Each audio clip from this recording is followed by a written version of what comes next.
Hello बच्चों, आज हम फिर से हिंदी रिमझिम की पढ़ाई शुरू करेंगे, जिसमें पाठ 6 है नाव बनाओ नाव बनाओ।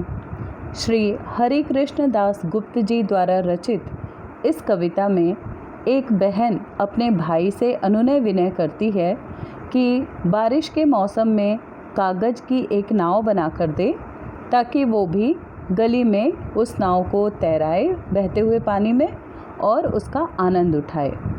बहन कितने प्रकार से अपने भैया को मनाने की कोशिश करती है, इस कविता के माध्यम से देखते हैं।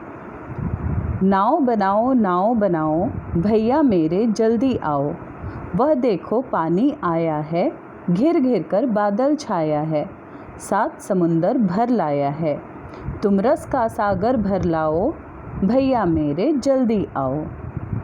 बहन कहती है कि भैया आप जल्दी से आओ और मेरे लिए एक नाव बनाओ। देखो कितने बादल घिर आए हैं और इन बादलों को देख कर के लगता है कि ये अपने में 7 समुद्र का पानी भर कर लाए हैं। इतनी ज़्यादा बारिश होगी और उसमें बहते हुए पानी में मेरी नाव तैरेगी तो मुझे कितनी खुशी होगी, ये तुम अच्छी तरह से जानते हो।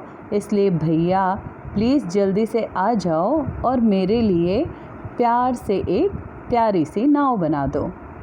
पानी सचमुच खूब पड़ेगा, लंबी चौड़ी गली भरेगा, लाकर घर में नदी धरेगा, ऐसे में तुम भी लहराओ, भैया मेरे जल्दी आओ।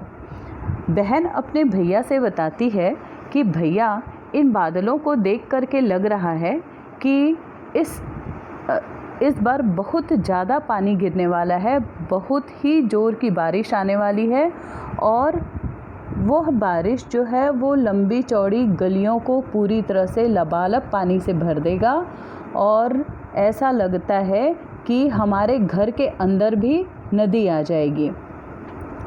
ऐसे में तुम भी लहराओ, भैया मेरे जल्दी आओ। भैया आप भी जल्दी से लहरा करके आओ और मेरे लिए एक अच्छी सी नाव बना दो। गुल्लक भारी अपनी खोलो, हल्की मेरी नहीं टटोलो, पैसे नए नए ही रोलो। भैया नाव बनाने में जो भी खर्च आएगा उसके लिए आप मेरे गुल्लक को हाथ नहीं लगाएंगे। देखा कितनी चालू है बहन, वह अपने भैया के गुल्लक को खाली करना चाहती है और अपने गुल्लक को भरे रखना चाहती है। सभी छोटे बच्चे ऐसे ही करते हैं, अपने बड़े भाई बहन से जिद कर कर के पैसा ले लेते हैं, है ना। तो वैसे ही इस कविता में बहन जो है वो कहती है कि आपकी गुल्लक जो है वो भरी हुई है, उसमें खूब सारे पैसे होंगे, तो प्लीज़ आप अपना गुल्लक खाली करना। मेरी हल्की सी गुल्लक है, थोड़े से पैसे हैं, तो मेरे पैसे नहीं लेना।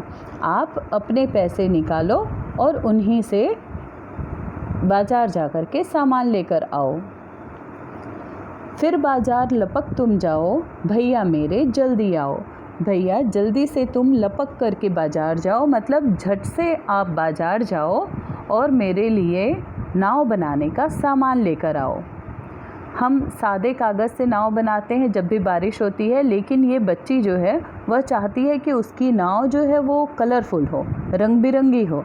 इसलिए वो अपने भैया से जिद करती है कि भैया बाज़ार जा कर के आप नाव बनाने के लिए रंग बिरंगे कागज़ लेकर आओ।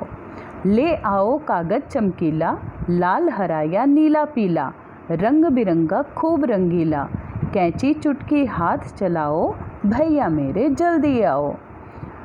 बच्ची अपने भाई से कहती है कि भैया ये सादी जो नाव होती है, सादे कागज़ की बनी हुई नाव रहती है, वो अट्रैक्टिव नहीं रहती, उसको देखकर मज़ा नहीं आता।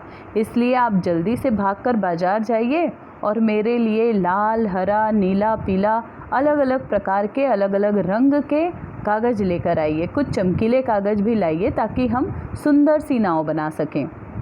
और जल्दी हाथ चला करके कैंची और चुटकी का मतलब चिपकाने वाले सामान का प्रयोग करके मेरे लिए एक प्यारी सी नाव बना दीजिए। छप छप कर कूड़े से अड़ती, बूंदों लहरों लड़ती बढ़ती, सबकी आँखों चढ़ती गढ़ती। इस बहते हुए पानी में मेरी नाव कूड़े करकट के सामने अड़ जाएगी, लेकिन जैसे ही एक लहर पीछे से आएगी तब वो उस कूड़े करकट को पार करके भी आगे बढ़ जाएगी। और जब मेरी रंग बिरंगी नाव जो है वो गली कूचे से होकर निकलेगी बारिश की पानी में, तो सारे लोग उसे देखते ही रह जाएंगे। नाव तैरा मुझको हर्षाओ, भैया मेरे जल्दी आओ। बच्ची कहती है कि भैया एक प्यारी सी नाव बना दो जिसको तैरा करके मुझे खुशी होगी।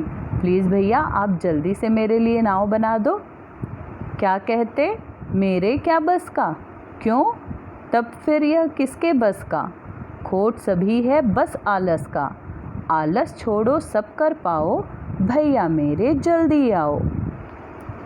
बच्ची भैया से बहुत बार कहती है, अनुनय विनय करती है, उनसे रिक्वेस्ट करती है कि भैया नाव बना दो, लेकिन जब उसके भैया नहीं सुनते तब वो भैया को धमकी भी देती है और कहती है, आप क्या कहते हो कि आपके बस का नहीं है?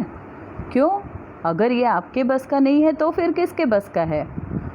आप भैया बहुत आलसी हो, आप सब कर सकते हो, लेकिन सिर्फ आलस के कारण आप उठ नहीं रहे हो अपनी जगह से। प्लीज़ भैया आप जल्दी से आ जाओ, आलस छोड़ोगे तब आप सब कुछ कर पाओगे। और जल्दी से मेरे लिए रंग बिरंगी नाव बनाओ जिससे मैं उसे पानी में तैरा करके खुश हो जाऊं।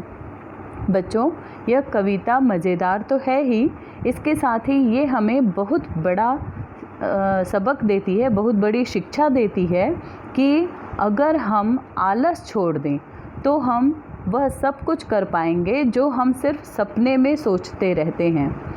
हमको अगर अपना लक्ष्य प्राप्त करना है, हमको अगर अपना एम जो है, हमारा टारगेट जो है उसको अचीव करना है, उसको पाना है, तो हमें आलस छोड़ करके अपने काम के प्रति दृढ़ निश्चयी होकर के किसी भी काम को करना पड़ेगा। तो इसी प्रकार से आप सभी अपना आलस त्याग दीजिए और जल्दी से उठ करके झटपट इस कविता को अच्छी राइटिंग में अपने कॉपी में लिखिए और याद कर लीजिए।